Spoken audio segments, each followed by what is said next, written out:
안녕하세요. 여러분의 삶에 깊이를 더하는 시간입니다. 오늘 저희가 함께 깊이 살펴볼 자료는요. 라이프교회 신용호 목사님의 8월 24일 주일 예배 설교 말씀입니다. 네, 사도행전 13장 4절부터 12절 말씀이었죠. 맞습니다. 어둠을 꿰뚫는 첫 복음의 칼날. 제목부터가 아주 강렬한데요. 설교 분위기는 또 굉장히 밝고 희망차더라고요. 그렇죠. 오늘은 이 설교를 통해서 바울의 그 역사적인 첫 전도 여행, 이게 어떻게 시작됐는지, 또 그 과정에서 복음의 능력이 어떻게 나타났는지, 성령님은 또 어떻게 인도하셨는지, 이런 것들을 좀 집중적으로 파헤쳐 보려고 합니다. 그리고 이게 오늘 우리에게 주는 의미까지 한번 연결해 보면 좋겠네요. 네, 맞아요. 특히 흥미로운 게 이 여정이 그냥 뭐 어디서 어디로 이동했다, 이런 게 아니라는 점이에요.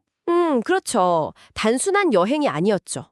영적인 치유도 있었고 강도 높은 훈련 과정도 있었고 심지어 막 마술사랑 정면으로 딱 부딪히는 장면까지 정말 드라마 같았어요. 네, 정말 흥미진진한 시작이었습니다. 자, 그럼 이 이야기 속으로 한번 같이 들어가 볼까요? 설교가 본문 내용을 다루기 전에 그 바로 앞부분 사도행전 13장 1절에서 3절 배경을 먼저 짚어주시더라고요. 네, 안디옥 교회 장면이죠. 이방인 선교의 아주 중요한 중심지였던. 그렇죠. 교회가 막 금식하면서 기도하는데 성령님께서 직접 말씀하시잖아요. 바나바와 사울을 따로 세워라. 내가 시킬 일이 있다. 네, 아주 구체적인 지시였죠. 그래서 교회가 이 말씀에 순종해서 두 사람에게 안수하고 선교사로 파송하는 바로 그 장면. 이게 바로 바울의 제1차 전도 여행의 공식적인 시작이 되는 거죠. 여기서 설교가 처음부터 딱 강조하는 포인트가 있었어요. 이 모든 게 뭐 인간적인 계획, 위원회 결정 이런 게 전혀 아니라는 거. 아, 그렇죠. 4절에 명확히 나오죠. 성령의 보내심을 받아. 네, 바로 그거예요. 모든 여정의 주도권이 처음부터 성령님께 있었다는 점. 이걸 아주 힘주어 말씀하시더라고요. 그게 정말 중요한 시작점인 것 같습니다. 자, 그렇게 성령의 보내심을 받은 바나바와 사울, 이들의 첫 번째 선교지가 어디였을까요? 바로 지중해에 있는 섬 구브로였죠? 네, 구브로. 당시에도 뭐 여러 도시나 지역이 있었을 텐데 왜 하필 첫 장소가 구브로였을까? 이게 좀 궁금하더라고요. 설교에서도 몇 가지 가능성을 제시하죠. 네, 맞아요. 첫째는 사도행전 4장 보니까 바나바가 원래 이 구브로 출신 레위인이더라고요. 네, 그러니까 바나바에게는 고향 땅인 셈이죠. 좀 더 익숙하고 편안했을 수도 있고요. 그렇죠. 또 다른 측면에서는 안디옥 교회 입장에서 보면 예전에 스데반 순교 후에 성도들이 흩어졌을 때 구브로에서 온 사람들이 안디옥에 처음 복음을 전해줬거든요. 아, 그랬군요. 그럼 안디옥 교회에게는 뭔가 복음의 빚을 진 곳, 뭐랄까 영적인 고향 같은 느낌? 네, 그런 느낌이었을 수도 있다는 거죠. 그래서 첫 선교지로 의미가 있지 않았을까 이런 추측들. 충분히 가능한 해석입니다. 하지만 설교는 이런 인간적인 이유들보다 더 근본적인 이유를 강조했어요. 결국 뭐 때문이었다? 역시 성령의 인도하심. 4절에 나온 그대로죠. 네, 성령께서 그들을 그곳으로 인도하셨기 때문이다. 이게 핵심이라는 거죠. 그렇다면 이제 질문이 생겨요. 성령님은 왜, 도대체 어떤 목적을 가지고 이들을 구브로 섬으로 데려가셨을까? 하고 분석을 하는데요. 두 가지요. 뭘까요? 첫 번째는 구브로 섬이 당시 지리적으로 굉장히 중요한, 뭐랄까 전략적 요충지였다는 점입니다. 아, 전력적 요충지요. 네, 로마 시대 때 구브로는 구리 생산지로도 유명했고 동부 지중해 해상무역의 거의 중심지 역할을 했어요. 다양한 문화와 사람들이 막 섞이고 오가는 그런 교차로였던 거죠. 그렇군요. 교통의 중심지 같은? 그렇죠. 그러니까 여기에 복음이 제대로 뿌리내리면 이 활발한 교역로를 통해서 자연스럽게 복음이 소아시아나 그리스, 로마 이런 제국의 다른 주요 지역으로 퍼져나가기 아주 유리한 위치였다는 겁니다. 아, 복음 전파를 위한 어떤 전진기지 같은 느낌이네요. 네, 맞습니다. 세계 선교를 위한 아주 탁월한 시작점이었던 거죠. 그리고 두 번째 이유는 첫 번째 이유보다 좀 더 깊은 의미가 있는 것 같은데요. 특히 사울, 나중에 이제 바울로 불리게 될 이 인물에게 구브로가 마치 영적인 마지막 훈련소 같은 역할을 했다는 해석입니다. 훈련소. 흥미로운데요? 네, 설교는 이걸 또 두 단계로 나눠서 설명하는데요. 이게 참 인상 깊었어요. 첫 번째 단계는 치유의 장소로서의 구브로. 구체적으로는 살람이라는 도시에서의 경험이에요. 살라미에서의 치유. 어떤 내용인가요? 아시다시피 사울은 예수님 만나기 전에는 교회를 엄청나게 박해했던 사람이잖아요. 네, 그렇죠. 그런데 극적으로 회심하고 나서 다메섹이나 예루살렘에서 복음을 전하려고 하니까 오히려 자기 동족 유대인들한테 엄청난 배척을 받고 죽을 뻔하기까지 했거든요. 아, 네. 사도행전 9장에 그런 내용이 나오죠? 어쩌면 뭐랄까 트라우마 같은 걸로 남았을 수 있다고 지적해요. 그럴 수 있겠네요. 그런데 구브로의 첫 도시인 살라미에 딱 도착해서 보니까 거기에 유대인 회당이 여러 개가 있었던 거예요. 회당이요. 유대인들이 많이 살았군요. 네. 그래서 사울이 바나바랑 같이 그 회당들에서 담대하게 복음을 전했는데 놀랍게도 예전처럼 막 극심한 핍박이나 방해 이런 게 없었던 것 같아요. 비교적 좀 평온하게 복음을 전할 수 있었던 거죠. 아, 이전과는 다른 반응이었군요. 그렇죠. 설교는 바로 이 경험, 그러니까 유대인 공동체 안에서 복음을 전하면서 어떤 긍정적인 혹은 적어도 덜 부정적인 반응을 경험한 것이 과거의 그 상처를 치유하고 앞으로 사역에 대한 두려움을 좀 극복하고 확신을 갖게 되는 아주 중요한 계기가 되었다고 보는 거예요. 아, 상처받았던 그 공동체 안에서 다시 회복의 경험을 했다는 거네요. 네, 맞아요. 설교 중에 인용된 구절도 있었는데 교회 안에서 받은 상처는 세상 방법이 아니라 바로 그 교회 공동체 안에서 하나님이 주시는 은혜와 사랑으로 치유받을 때 진짜 회복이 있다는 메시지였어요. 이게 딱 맞는 설명 같더라고요. 와, 정말 의미 있는 해석인데요. 그리고 구브로는 또 다른 의미, 바로 영적 전투의 실전 후연장으로서의 의미도 가지고 있었다는 겁니다. 실전 훈련장이요? 살라미 다음 이야기인가요? 네, 설라미를 떠나서 그들이 도착한 곳이 구브로 섬의 수도 역할을 했던 바보, 파포스라는 도시인데요. 거긴 총독관저도 있고 행정 중심지이기도 했지만 종교적으로는 아프로디테, 그러니까 비너스 여신 숭배의 중심지였고 온갖 종류의 우상 숭배나 주술, 미신 이런 것들이 아주 판을 치던 곳이었답니다. 아, 영적으로 굉장히 어두운 곳이었군요. 그야말로 영적 암흑지대였던 거죠. 바로 여기서 바나바와 사울이 복음을 가로막는 악한 영적 세력과 정면으로 딱 부딪히는 경험을 하게 됩니다. 아, 이게 바로 그 마술사와의 대결이군요. 그렇죠. 설교는 이 경험이 앞으로 바울이 수십 년 동안 로마 제국 곳곳을 다니면서 복음을 전할 때 겪게 될 수많은 영적 싸움들에 대한 뭐랄까 아주 강도 높은 실전 훈련과 같았다고 분석합니다. 그러니까 성령님께서 바울이라는 인물을 그냥 바로 쓰신 게 아니라 구브로라는 곳에서 먼저 치유하시고 또 동시에 강한 영적 군사를 이렇게 단련시키는 과정을 거치게 하셨다는 거군요. 네, 그런 특별한 계획이 있었다고 보는 거죠. 와, 정말 놀랍네요. 단순한 여정이 아니었군요. 자, 그렇다면 그 영적 전투 훈련이라고 하신 부분, 바보에서 실제로 어떤 사건이 벌어졌는지 좀 더 자세히 이야기해 주시죠. 네, 그 대결이 어떻게 전개됐을지 정말 궁금합니다. 네, 그 상황이 아주 극적으로 펼쳐지는데요. 바나바와 사울이 전하는 복음, 이 소문이 구브로 섬 전체에 퍼지면서 마침내 섬의 최고 통치자, 로마 총독이었던 서기오 바울의 귀에까지 들어가게 됩니다. 네, 7절에 나오죠. 총독 서기오 바울. 근데 7절을 보면 이 총독을 그냥 총독이라고만 안 하고 지혜 있는 사람이라고 묘사하고 있어요. 아, 지혜 있는 사람. 뭔가 좀 다르네요. 네, 그냥 호기심이 아니라 아주 진지하게 하나님의 말씀을 듣고 싶어서 바나바와 사울을 불렀다고 나와요. 복음에 대해 상당히 열린 마음을 가진 지적인 인물이었던 것 같아요. 복음을 전하기에는 아주 좋은 기회처럼 보이네요. 그렇죠. 정말 좋은 기회가 온 것 같았는데 바로 그때 예상치 못한 아주 강력한 방해꾼이 딱 등장합니다. 아, 드디어 그 인물이 나오는군요. 네, 총독 곁에 항상 붙어 다니던 바예수다는 이름의 인물이 있었어요. 6절은 그를 그냥 마술사라고 안 하고 유대인 거짓 선지자인 마술사라고 아주 구체적으로 밝히고 있죠. 유대인이면서 거짓 선지자고 또 마술사다. 뭔가 복합적이네요. 여기서 마술사는 뭐 요즘 생각하는 그런 무대 마술사가 아니고요. 설교에서는 신비한 힘, 특히 뭐 귀신이나 악한 영의 힘을 빌려서 점을 치거나 기적처럼 보이는 일을 행하면서 사람들을 홀리는 그런 주술사나 박수무당 같은 존재였다고 설명해요. 아, 그런 쪽이군요. 더 심각한 건 이 사람이 유대인이면서도 하나님이 엄격하게 금지하신 그런 주술행위를 하고 다녔고 또 스스로를 선지자라고 칭하면서 총독 격에서 영향력을 행사하고 있었다는 점이에요. 그러니까 하나님의 능력을 받은 것처럼 속여서 뭔가 이득을 취하는 그런 인물이었군요.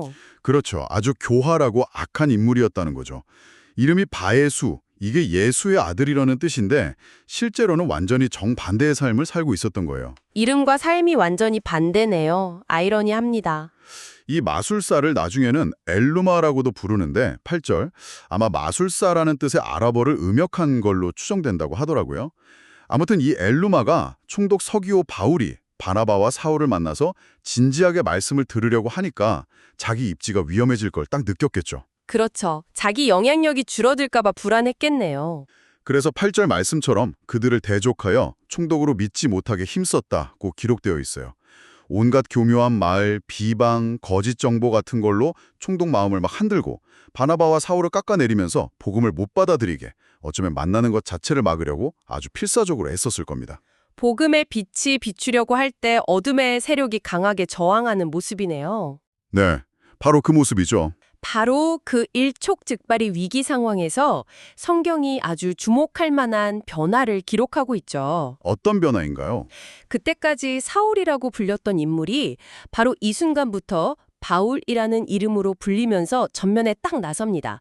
9절에요. 아, 여기서부터 이름이 바울로 바뀌는군요. 네, 그렇죠. 그리고 그의 행동을 묘사하는 아주 핵심적인 표현이 등장해요. 바울이 성령이 충만하여 그 마술사 바예수를 똑바로 응시하면서 아주 강하게 책망했다는 겁니다. 성령 충만하요? 여기서 성령 충만이라는 게 그냥 뭐 감정적으로 막 흥분했다 이런 게 아니고요. 하나님의 영이 그에게 임해서 악을 분별하는 아주 날카로운 통찰력, 그리고 하나님의 권능을 행할 수 있는 초자연적인 담대함과 능력을 받은 상태를 의미하는 거죠. 아, 하나님의 능력으로 충만해진 상태군요. 그렇죠. 이게 바로 악한 영적 세력과의 대결에서 이길 수 있는 유일한 비결이었던 겁니다. 설교는 바울이 마술사를 향해서 내뱉은 그 질책의 내용, 이걸 아주 강렬하게 인용하면서 그 의미를 풀어주더라고요. 모든 거짓과 악행이 가득한 자요, 마귀의 자식이여, 모든 의의 원수여, 주의 바른 길을 굽게 하기를 그치지 아니하겠느냐? 10절. 와, 정말 강한 책망인데요. 이게 그냥 뭐 개인적인 비난이나 욕설이 아니에요. 바예수의 정체를 정확하게 꿰뚫어 본 영적인 선언인 거죠. 그는 그냥 사기꾼 정도가 아니라 하나님의 진리, 그 의로운 길 자체를 의도적으로 왜곡하고 방해하는 마귀의 자식, 다시 말해 하나님의 원수 편에 선 존재라는 걸 명백하게 폭로하는 겁니다. 복음의 진리를 가로막는 영적 실체를 딱 지적한 거군요. 네, 정확히 그거죠. 그리고 바울은 거기서 멈추지 않아요. 하나님의 즉각적인 심판을 대언합니다. 심판까지 선언하나요? 네, 보라 이제 주의 손이 내 위에 있으니 내가 맹인이 되어 얼마 동안 해를 보지 못하리라. 11절, 여기서 주의 손은 하나님의 능력과 심판을 상징하거든요. 주의 손이 위에 있다? 이 말이 딱 떨어지자마자 성경은 즉시 안개와 어둠이 그를 덮어 마술사가 앞을 못 보게 되고 주변 사람들한테 손 좀 잡아달라고 막 더듬거리는 그런 비참한 상황에 처했다고 기록하고 있어요. 와, 즉각적으로 심판이 임했네요. 어둠의 일을 하던 자가 진짜 어둠에 갇히게 된 거군요. 네, 정말 아이러니한 심판이죠. 와, 정말 숨막히는 장면입니다. 그럼 바로 눈앞에서 이 놀라운 광경을 다 본 총독, 서기오 바울은 어떻게 반응했을까요? 당연히 엄청난 충격을 받았겠죠. 네, 12절이 그 결과를 아주 명확하게 보여주더라고요. 총독이 일어난 일을 보고 믿으며 주의 가르치심을 놀랍게 여기니라. 아, 결국 믿게 되었군요. 네, 마술사의 그 초라한 최후, 그리고 바울을 통해 나타난 하나님의 그 압도적인 능력을 직접 딱 보고 나니까 그가 원래 듣고 싶어 했던 주의 가르침, 즉 복음의 진짜 진리라는 것을 깨닫고 믿게 된 거죠. 성령의 능력이 정말 놀랍네요. 믿는 자에게는 구원을, 대적하는 자에게는 심판을 가져오는군요. 그렇죠. 하나님의 말씀을 사모했던 총독에게는 생명의 역사가, 복음을 대적했던 마술사에게는 심판이 임하는 것을 아주 극명하게 보여준 사건입니다. 네, 맞습니다. 그래서 이 구브로에서의 경험 전체에 특히 바보에서의 이 극적인 대결을 통해서 설교가 우리에게 전하려는 핵심 교훈은 크게 두 가지로 정리해 볼 수 있을 것 같아요. 네, 뭘까요? 첫 번째는 설교 제목에도 나와 있듯이 복음은 세상의 어둠을 꿰뚫는 능력이 있다는 겁니다. 복음 자체가 능적이 있다. 만연했던 강력한 우상숭배 문화, 주술, 거짓 선지자의 미혹, 이런 영적인 어둠의 세력들을 복음이 그냥 정면으로 돌파하고 이겨버리는 것을 보여줬다는 거죠.